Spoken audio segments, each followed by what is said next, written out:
Hey everyone, and welcome to Almost Cancelled. I am Peter, that is Connor, and we are going to talk about Travellers Season 1, Episode 8. It's called Donner. Full spoilers for the episode as always. First things first, apologies for no review of this yesterday. It's the week between Christmas and New Year's, and life get in the way and continues to live. We would normally have this finished by about Tuesday.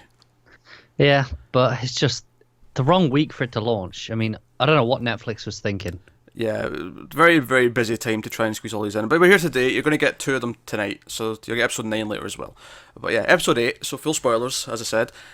This was... It's funny. I feel like this show a few times now is given us like an ending, like a cliffhanger, where the next episode feels like it doesn't entirely address the actual... Yeah, it's just kind of left it. Like, obviously they've got a mission they're doing, because that was the cliffhanger at the end of the last one. Oh crap, we do still have missions. We're not just free of this. We have to keep doing this. And that's fine, and they've got a mission, and they do it, and obviously it follows on from that. But they never actually stop and go, so, we're not free of this? You know, the future wasn't saved? Now, it is brought up at one point, don't get me wrong. Yeah, but it's a bit more indirect, isn't it? Yeah, it's they themselves as a group don't, have a chat about, oh crap, things are still happening. So that's a little bit strange. I feel like it's a little bit more of a detriment to the show than the last time this happened. Because last time, at least, they could just, okay, we don't need to see it yet. Whereas this one, I feel like possibly could have been quite an important conversation to witness. Yeah, I would say that.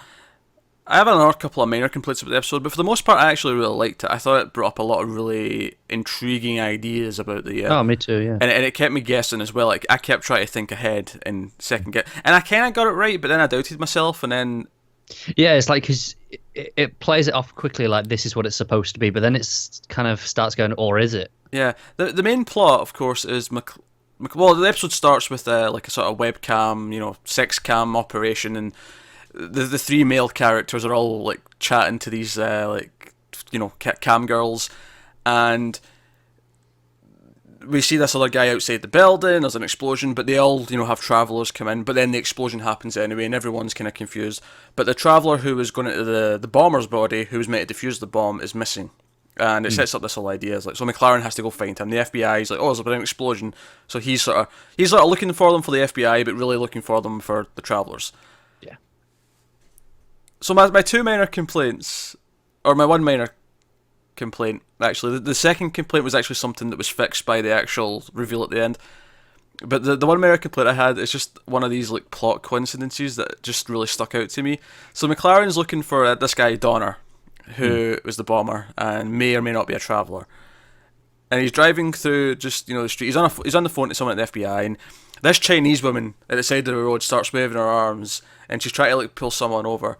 And he pulls over, and she's like, and she's like, speaking in Chinese, but she's like, oh, so injured man's in my kitchen. It's exactly who he's looking for. I'm like, this is a big coincidence. Like, it's very convenient, this, isn't it? Not only is it on his route where he's going, she just happens to be out waving down for help. That's the thing, because like the conversation that they're having kind of plays into it. It's like, well, if you were injured in the field, where would you go? And they're discussing like veterinary clinics, maybe like restaurants, places that have access to these sort of things. And then this just happens. It's like, oh, okay, no looking around at all. Yeah, it was very, very convenient and just coincidental that she happens to be there. I mean, it's not a big deal. Like I say, it's a minor complaint because once we're past it, and we just got on with the plot. And like I say, the rest of the plot of this is actually really good, so it's not not a big issue, but it's something that I definitely noticed. Like, yeah, I me was. too. The other complaint I had, which kind of actually gets fixed by the resolution to this plot, is that I thought MacLaren was an idiot. Because so he goes into the kitchen and he finds the guy, and he immediately like, I'm Traveller 3 or whatever, and you're Traveller this. I'm here to help you. And the guy, hits him back, and he ends up getting arrested because he tries to run. And they actually don't get him there; they get him at his place. The FBI all sort of catch him. And I'm like, okay, fine, that was fine. But then we have the interrogation room scene where MacLaren comes in, sits down, and goes, right, well, I don't know why you're playing against this. You're Traveller, blah blah blah blah. I'm here to help you. I can get you out of this. And I'm like, MacLaren, shut up. What if I'm just thinking, there's cameras here, you moron. Well, he said he turned them off. He made a point. Well, yeah, but there's still would you trust it? That's not my issue with it. My issue with it is that misfires happen. This could be a Well, misfire. to be fair, when the misfires happen, like it's a bit more noticeable, maybe. Is it? How's it not more I noticeable? don't know. Because the guy so yeah, far I guess. is just acting confused by what he's saying. So to me, this would imply that no, obviously it turns out that it's not, and that's fair enough. MacLaren maybe just knows better than we do as to how to spot this. But at the time, I was thinking, MacLaren, shut up! You keep telling them stuff. Stop it. Yeah, see, I got the impression they said like, oh, when misfires happen, that it does like, it doesn't work. Like the body can't take it, and because obviously, Well, have we didn't see that. No, but that's what I thought they were saying there. I thought they were implying that, but we saw the misfire with the little girl, right? Exactly. So you're talking nonsense. Yes, but we also know that the children can take it because they can beam the messages through them anyway. So I just assumed oh, maybe she just survived because she was a child. We haven't seen any adults misfire. Okay, true, but I never got the implication that an adult would die if the misfire See, that was just what I failed. see. That was just what I thought they were kind of hinting at. Nah, but... so I was just like, MacLaren, shut up, what are you doing? Like, you're giving them all this weird information, which he then in turn, it seems like he's going to try and use it. He's like, no, my lawyer comes in, no, I've got all this information about a secret cell of of these people who have infiltrated the government and the FBI and all parts of your society. And it's funny, because before all this happened, when he was chasing him, I was actually thinking, isn't this more interesting if it actually is a traveller who's decided they don't want to work for a mission? I liked both ways. I like that, and then I like maybe the idea that this was linked to the people who kidnapped him before. Well, I don't think it was linked, but I was thinking that if he was genuine and he was trying to use this to get out of jail, that those people, whoever kidnapped him, would come for him, they'd hear about it and come and take him. Yeah. Well, that's what I was thinking would be the alternative. So we have this thing where the DA comes in and they all have this big meeting, and the guys, Donner's like, oh, you traveller, they're from the future. And it's funny because at one point I was thinking, oh, they're just going to laugh him out of the room. Like, it doesn't actually matter. Like, MacLaren's not worried. He starts talking about the specifics, like the under the ears and for the comms. Even then, though, I'm thinking they'll just laugh this off. As soon as you say they're from the future... See, but that's the thing, but there's little bits there that are checkable. Like, they can check the deep web servers, they can check under the ears. True. Although, to be fair, some of this is when you start to think, oh, maybe he's actually a traveller and he's pretending because he mentions the deep web. How would he know that? No one's actually mentioned deep web to him, or even the comms. Like, that's when he starts to say stuff. And it's when he eventually says, I'll sell you out to get out of this or whatever. I don't care about the mission, whatever the exact words were. And MacLaren's like, I wish you hadn't said that. And everyone in the room reveals himself to be a traveller. Yeah, because they go, oh, the DA turns to him and goes, oh, is this true? And he goes, yeah, I'm traveller, whatever. And he said, but I'm not alone. And they all just stand up. I like that. Yeah, that was a really good scene. It was really well played. And then you see that all the travellers, presumably on Earth, are watching this over their deep web, because they do a vote, like, is he guilty? And all the travellers press their buttons to indicate what their vote is, and they find him guilty. And he's executed by overwrite. Someone else beams back into the same body and replaces him, which is pretty cool. Although, as they point out later on in the episode, I thought, that's a really crap mission for this new traveller who's came back, who's going straight to prison. Well, see, because at first I just thought, oh, they'll just get him off or something, And then they're like, no, he's going to prison. I was like, oh man, that guy got screwed. Yeah, but it's as he's going to prison that MacLaren is talking to him, and they're not supposed to talk about the future, and that's protocol 2, was it? Yeah, and he's like, oh, so it's because he mentions, oh, I'm just glad to see the sun. Going to prison's better than what I came from. He's like, what, really? That bad? 'Cause even MacLaren's like, it wasn't that bad when I was there. I still wouldn't want to go to prison. Yeah, they're talking about that everything was underground and stuff. Yeah, and he's like, yeah, things if anything have went worse since you stopped Helios. It's like, whoa, okay, interesting. Yeah, I'm still convinced the director's evil. Although, now that we know he can just beam people back into the same bodies and erase them like that, it makes him really powerful. It does. Because you'd think maybe he could have beamed him back into the body before the bomb went off and given someone else a chance to, prevent all this. Because you go, well, the guy did it, well, let's just right after he would have got beamed. So they beamed him into the body, yeah, and then immediately beamed someone else back into that body. Then again, I think I'm going to.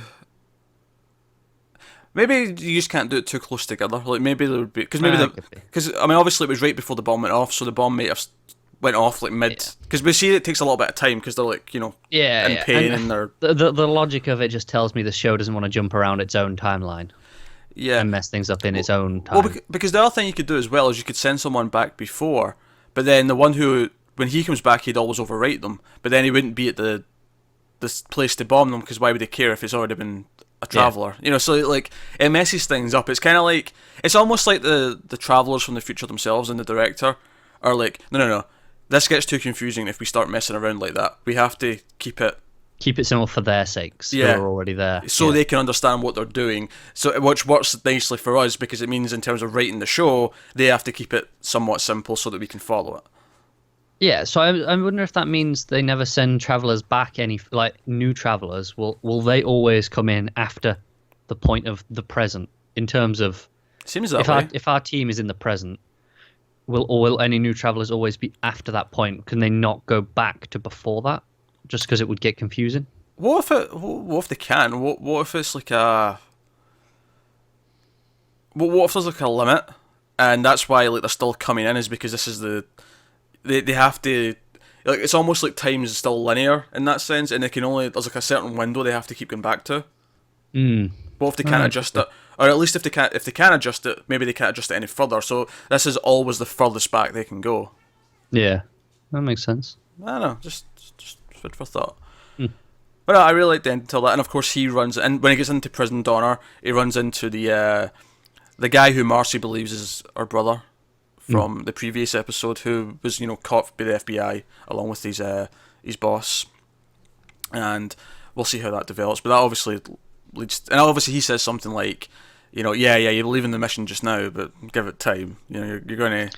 Yeah, it's like you're one of the director's forgotten children, I think he calls them. Yeah, so there's this idea that we might see like these developments play out with some of our characters over time when they start to get disillusioned of their mission and what's important and all that.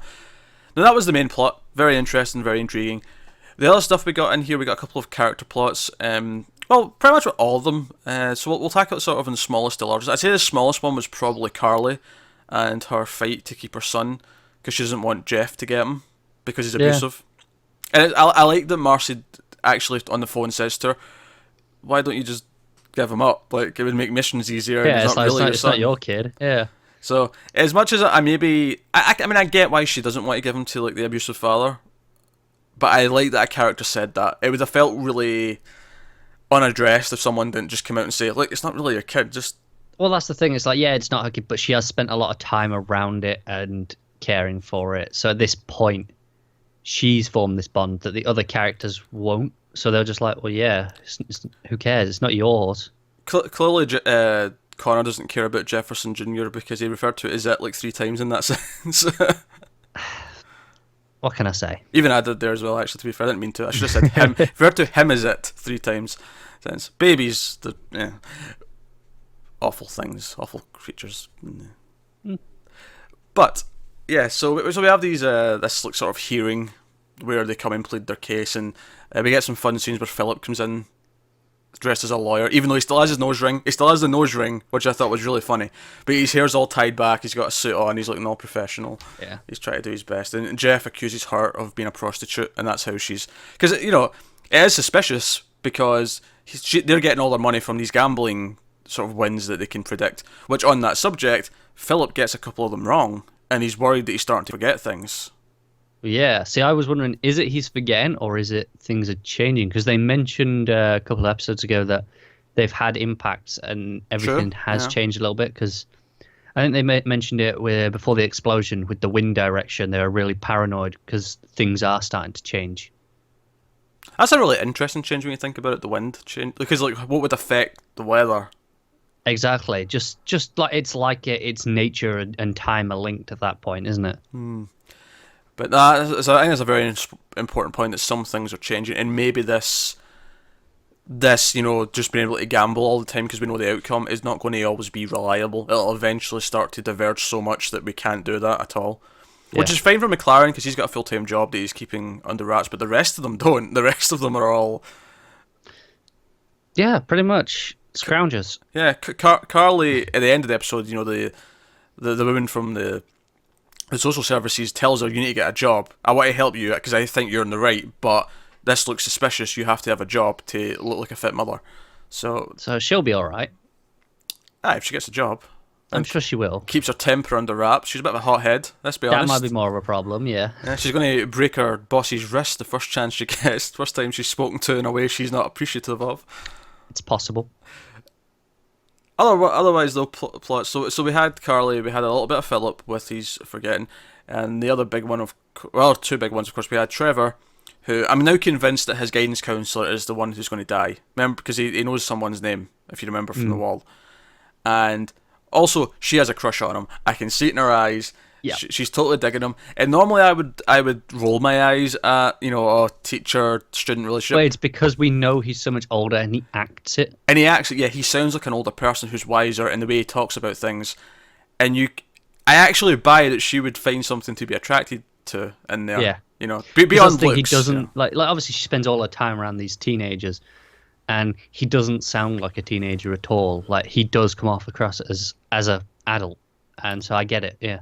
Yeah, it's when he's like talking to her, especially when he gives her a book. He returns the favour and gives her the book back, and he tells her why it's important to him. And it's just the way she's looking at him. You can see it in the eyes. It's actually really good acting. It's it's like, I'm attracted to you, but I shouldn't be. This is almost tying into Marcy and David a little bit. There's the whole this is inappropriate, but obviously the circumstances aren't actually what the normal is. He is actually a much older person and so on. Much older than she is, funnily enough, by quite a margin. So, but of course, I think David and Marcy's was the most fun. I had a lot of laughs out of this plot line. My favourite moment, so obviously, David's boss finds out about Marcy from a report that Jeff filed, because remember he was digging into them a few episodes ago, and David's boss is basically firing him, but David's like, no, come by the house, see Marcy, she's not like she was. She's different. She's changed. She's, we'll have a dinner. You can speak to her and see what she's like. It's not like that. So he comes over for dinner, and he's shocked at Marcy, which was amusing in and of itself. But this is exactly when MacLaren comes to the door because his comms aren't working. He got hit earlier, as we mentioned, and his comms were messing up. And Marcy comes over to the door and she talks to him. She's like, oh yeah, I'll replace that first thing, whatever. So over at the table, David's explaining to his boss, oh yeah, she works with the FBI, this is Agent MacLaren. So he goes up to the door, opens the door, he's like, can you guys show me some ID please? And he pulls out his badge, like FBI, so on. It's like, can you tell me the nature of your relationship, or the nature of this partnership with Marcy, and the work she does for you? Really hot-headed, like, I demand to know, I have you don't get to question the FBI like that, I'm pretty sure. Really, like, he's like the ruler of the world, he's the boss of everyone, and he demands to know. And I just crack me up so much. MacLaren sort of leans in as if he has to whisper a secret to him. He's like, come here. None of your damn business. And then leaves. It's great. I loved it so much. So much. The other bit that really cracked me up was when David comes home and he says, and Marcy just says, welcome home. And he's just like, no, you can't say that. You have to just say hello. This is wrong. And it's like, and she's just so confused because all she said was welcome home. I think this is obviously a typical thing, but if you have to say your relationship with someone's platonic 5 times in the space of 10 minutes, it's probably Maybe not platonic. It's not. Yeah. See, this is the thing. Our relationship's platonic. We never have to say it. It just is. Exactly. If I said it repeatedly, people would start to wonder. And don't be wondering that, because no, he's ginger. Because now you've brought it up. Yeah.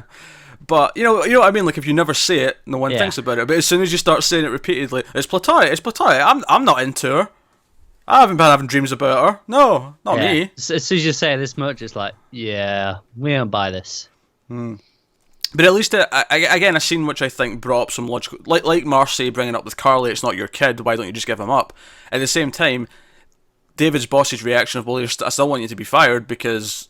Like, she's been That gaming the means she's been system. scrounging benefits, yeah. Yeah, that's the way he makes sense of it. Is like, no, she was never ill. She was never needing help. She has been, stealing from the state essentially, and you should have seen that. And it does seem like David's kind of maybe coming around to that idea at the end of the conversation. We'll see how that plays out, which is why I think that maybe Marcy will eventually kind of let him in on some extra things. It feels like it's got to happen at some point.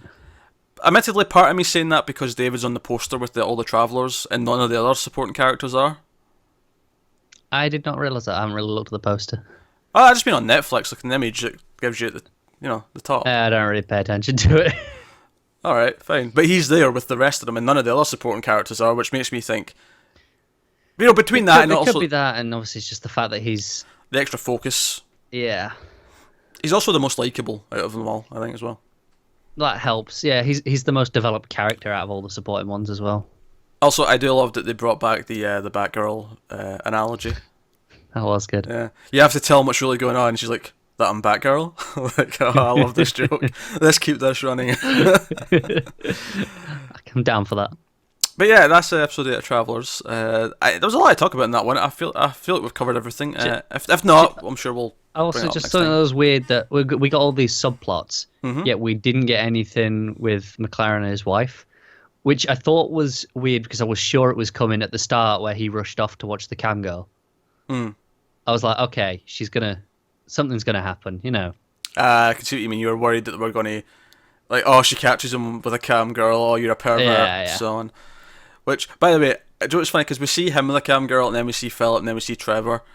And they were all funny in their own right because they weren't, obviously they were just there because they were expecting travellers, so they were almost just making small talk. And Trevor's like, oh, what do you want to do with your life? Like, no, don't do it in dirty. It's fine. Just Yeah. But I was like, why just those two? I was honestly expecting it to cut like to Marcy also with a cam girl. And then Yeah. Carly, and I thought that'd have been really funny. Like, it's funny enough them making small talk, but they're still men, so it's still kind of what's expected. But just like Carly's like, so what do you do with your day when you're not camming? Yeah. Just I don't know. I thought that would be amusing, but hey ho. So yeah, that's episode 8 of Travellers. Pretty good episode. A couple of minor complaints early on, but nothing. Yeah, I'm really enjoying the show overall, actually. Yeah. Because we're 2/3 through now.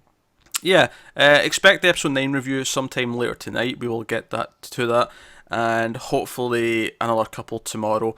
We're definitely going slower than I'd like to be and what we usually would with these binge watch shows from Netflix, but it's just been a hectic week. So if all else fails, we should be done at the very latest on Saturday. When to expect the finale. But So basically, we'll be finished by the end of the year. that's true. That makes it sound much worse than it actually is. It does, which is why I said it like that. But there's a chance we might finish by the end of Friday. It depends if we have. There's another thing we might have to do. If we don't, we'll probably get it finished on Friday tomorrow. But if not, failing that Saturday. But episode 9 will be coming later tonight, so look forward to that. So thanks very much for sticking with us. Let us know what you thought of this episode in the comments below. Like and subscribe and all that stuff. It helps us out a lot. We'll see you next time.